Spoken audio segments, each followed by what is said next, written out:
নমস্কার বন্ধুরা, সবাই কেমন আছেন? আশা করি সবাই খুব ভালো আছেন। আজকে আমাদের বেনারসে ডে 4। আজকে আমরা যাব সারনাথের দিকে, তাই সকাল সকাল ব্রেকফাস্ট সেরে একবারে আমরা বেরিয়ে পড়লাম।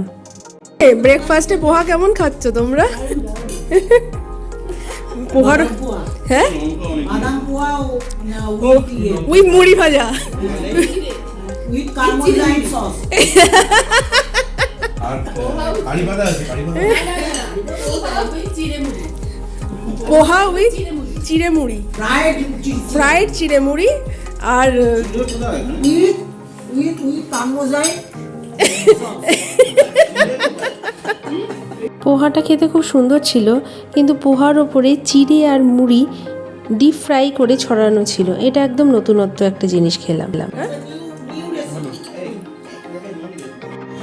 আজকে সকালের ব্লগটা শুরু করছি এখন থেকে। ব্রেকফাস্ট সেরে আমরা সবাই বেরোলাম। আজকেও আমরা একটা টোটো বুক করে নিয়েছিলাম, আগের দিনের টোটোটাই, ওটা করেই আজকে আমরা সারাদিন ঘুরবো। আজকে এখন বাজে 10:15, আমরা এখন বেরোচ্ছি। আমরা যাচ্ছি সারনাথের দিকে। এখন সারনাথ যেতে একটু টাইম লাগবে মেবি, দেখা যাক কতক্ষণে পৌঁছোই। এখন স্টার্ট করলাম, 10:20 বাজে এখন আমরা স্টার্ট করছি। আমরা সারনাথ পৌঁছে গেছি। ঠান্ডাটা আজকে বেশ ভালোই আছে। দেখা যাক এবার আমরা ভেতরের দিকে যাব। এখানে কিউআর কোড স্ক্যান করে টিকিটটা কেটে নিতে হবে। সারনাথ আমরা অন টাইম পৌঁছে গেলাম। মিউজিয়ামে ঢোকার জন্য টিকিটটা এখানে কিউআর কোড স্ক্যান করে কেটে নিতে হলো। আর আমরা ততক্ষণে এখানে এই আইটেমগুলো দেখছিলাম। প্রচুর গিফটেড আইটেম, ছোট ছোট পাথরের জিনিস, যেগুলো ভীষণ সুন্দর। মেডিটেশনের জন্য খুব সুন্দর আমরা বাউল দেখছিলাম। নানান রকম হাতের তৈরি জিনিসও রয়েছে। আমরা এবার মিউজিয়ামের মধ্যে ঢুকে গেলাম, কিন্তু মিউজিয়ামের ভেতরে ক্যামেরা অ্যালাউ ছিল না, যার জন্য আমরা কোনো রকম ভিডিও কিছু করতে পারিনি। মিউজিয়াম থেকে বেরিয়ে এবার আমরা সারনাথ স্তূপের জন্য ভেতরে গেলাম। এখানে ওই একটা টিকিটেই আমরা ঢুকে গেছিলাম, এবং এই জায়গাটা বিস্তীর্ণ জায়গা জুড়ে রয়েছে অপরূপ তার সৌন্দর্য। এবং এই স্তূপ ভগ্নাবিশেষ, বিভিন্ন ভগ্নাবিশেষ এখানে ছড়িয়ে ছিটিয়ে রয়েছে। এবং এই জায়গাটাই কিন্তু ভগবান বুদ্ধ তার জীবন ও শিক্ষার সাথে সরাসরি জড়িত। বোধগয়াতে জ্ঞান অর্জনের পর তার প্রথম ধর্মোপদেশ শিক্ষা তিনি এখানেই দিয়েছিলেন তার প্রথম 5 জন শিষ্যকে। আর এই যে ছোট ছোট যে স্তূপগুলো এখানে দেখা যাচ্ছে, এগুলো সবই জমানো ইটের টুকরো দিয়ে তৈরি হয়েছে। এবার আমরা একটা দিক ধরে এগোতে লাগলাম। মৌর্য সম্রাট অশোকের শাসনকালে যে অশোক স্তম্ভটা স্থাপিত হয়, সেই অশোক স্তম্ভ কিন্তু এখানেই ছিল, এবং এটা 2টো পাথরের টুকরোর ওপর ছিল। এটা প্রথমের বেসটা, আর এর ওপরে যে মেন অশোক স্তম্ভ, যেটা ভারতীয় রাষ্ট্রীয় প্রতীক হিসাবে এখন ব্যবহৃত হয়, সেই টুকরোটা কিন্তু রয়েছে মিউজিয়ামের ভেতরে। এবং যেই স্তম্ভটা 4টে এশিয়ান সিংহ পরস্পরের দিকে পিঠ করে রয়েছে। আর এই ওপরের যে পার্টটা, যেটা এখন অশোক স্তম্ভর যে ওপরের অংশটা, যেটা মিউজিয়ামের ভেতরে রয়েছে, সেটা কিন্তু একটা মাত্র বেলে পাথরের মধ্যে কিন্তু খোদাই করা। এই যে ছোট ছোট স্তূপগুলো রয়েছে বিস্তীর্ণ অঞ্চল জুড়ে, সবগুলো নিচেই কিন্তু পাথরের এবং ওপরটা জমানো ইটের। এই পাথরের মধ্যে বিভিন্ন খোদাই করা কারুকার্য, ভাস্কর্য আজও খুব সুন্দরভাবে রয়েছে। আমরা সবটাই দেখতে দেখতে এগিয়ে গেলাম। কাঁচ দিয়ে আটকে দিয়েছে।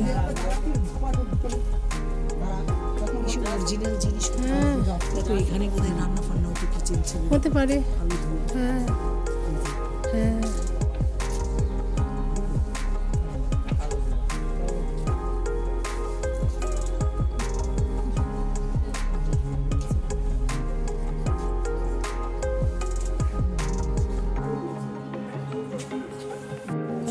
এই জায়গাটা হয়তো ওদের কোনো মন্দির ছিল। এখনও বৌদ্ধ ধর্মাবলম্বীরা হয়তো তারা এটাকে মানেন। না না না না না, this is a remnant of a huge temple which probably represents the spot মানে মন্দির ছিল যেখানে হয়তো লর্ড বুদ্ধ কারণ অনেক ধরনের কাপড়ের টুকরো দেখলাম ওখানে বাঁধা রয়েছে, যেরকম আমাদের মন্দিরে গেলে আমরা মানসিক করার জন্য যেরকম বেঁধে রাখি, সেরকম কিন্তু এখানেও সাদা সাদা অনেক কাপড়ের টুকরো দেখলাম বাঁধা রয়েছে এবং সেখানে লেখাও ছিল তাই। আমরা আরও এগিয়ে গেলাম স্তূপটার দিকে।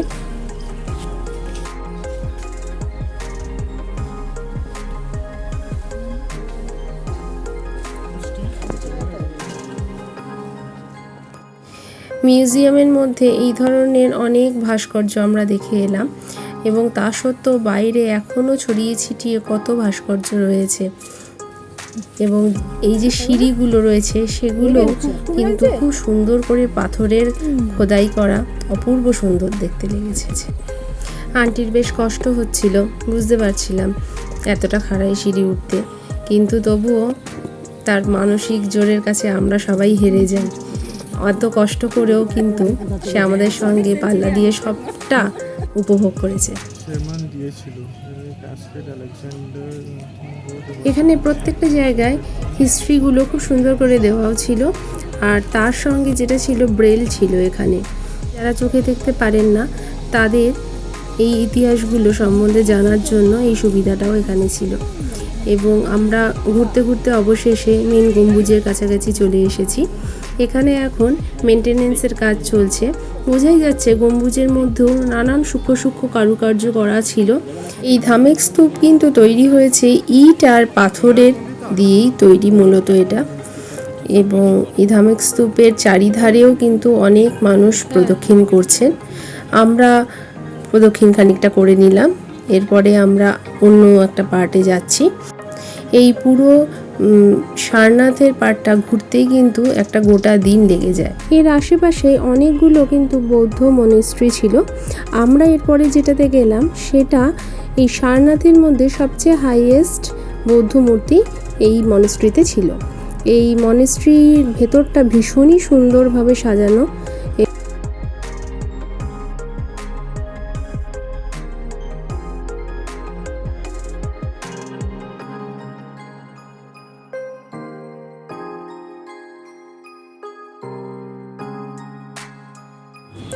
শীতকালে এমনিতেই বিভিন্ন ধরনের ফুল গাছ দেখা যায়, আর এর ভেতরে নানান রকমের ফুল গাছ দিয়ে, এছাড়াও বাহারি নানান ধরনের গাছ দিয়ে খুব সুন্দর করে মঞ্চটা সাজানো ছিল। আর সবচাইতে ভালো লাগছিল এইখানকার সারনাথের ভেতরটাতেও তাই লাগছিল, এত নিরিবিলি পরিবেশ, এত শান্ত, এবং এখানে গিয়ে কিন্তু খুবই ভালো লাগছিল, মনে হচ্ছিল এখানেই সারাটা দিন কাটিয়ে ফেলি। যদিও পুরো ঘুরতে আমাদের একটা দিন লেগেই গিয়েছিল এখানে। এর পাশে আর একটা মনেস্ট্রি ছিল যেটা চাইনিজ মনেস্ট্রি, চাইনিজ আদলে এটা তৈরি ছিল। এখানেও আমরা খানিকক্ষণ ঘুরে নিলাম। এই যে আমরা পান খাচ্ছি, মশলা খাচ্ছি, তার হোলসেল মার্কেট এটা।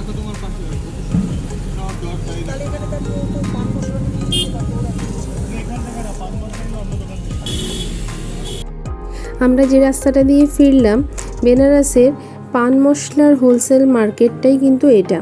এই মার্কেটের মধ্যে দিয়ে আমরা ফিরলাম, এখান থেকেই হোলসেল থেকে রিটেলে বিভিন্ন জায়গায় যায়।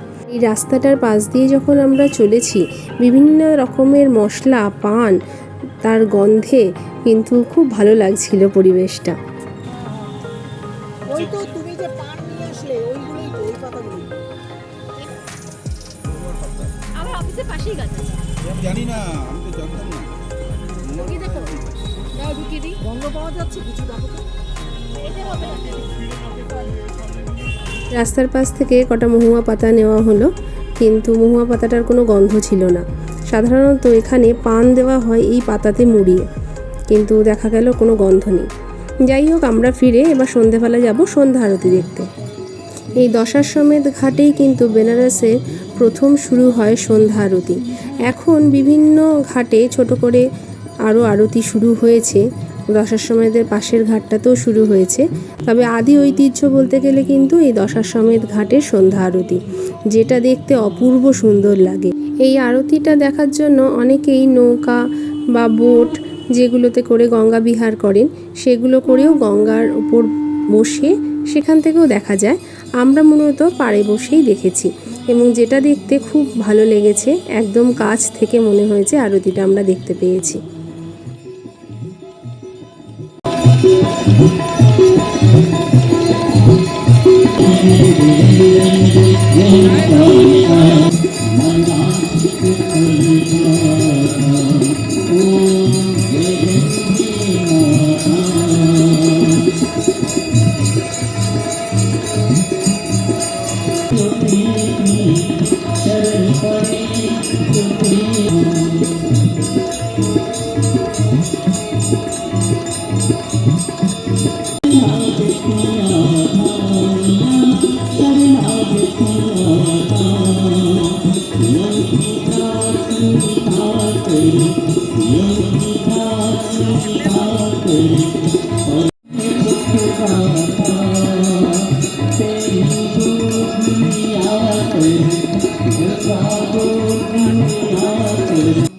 গঙ্গা আরতির মধ্যে এই 108 প্রদীপের এই আরতিটা দেখতে আমার খুব ভালো লাগে।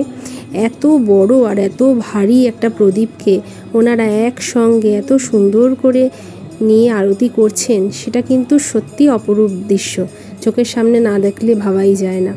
এবং আমরা যে সময় গিয়েছিলাম এত ঠান্ডার মধ্যে, এত হাওয়া দিচ্ছিল সন্ধেবেলা এই সময়টাতে, কিন্তু অদ্ভুতভাবে একটা প্রদীপও কিন্তু নিভে যায়নি।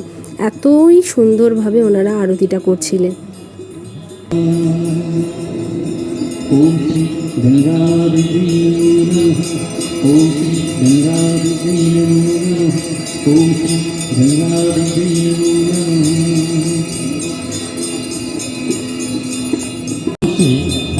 लक्ष्मी जो भक्त प्रदान करते हैं, ऐसा आपके सामने में आता है। तो आइए हम सभी मिल कर ताली बजाते हुए खुश होकर साथ साथ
वंदना गाती है।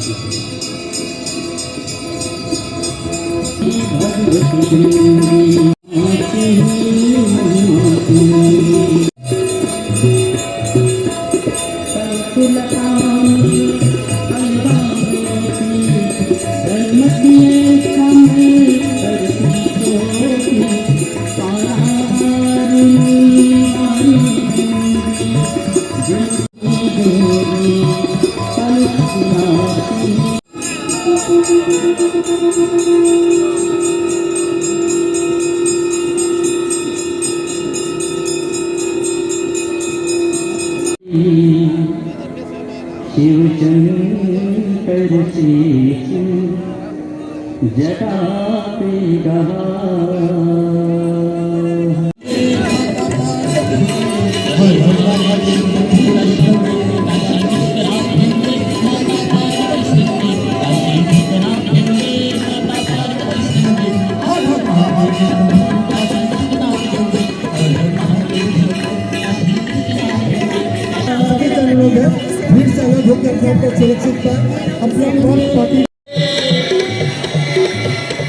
আরতি শেষে আমরা হোটেলে ফিরে এলাম এবং তারপর আমরা রাত্রির বেলা 11টা নাগাদ গিয়েছিলাম বিশ্বনাথ মন্দিরে পুজো দিতে।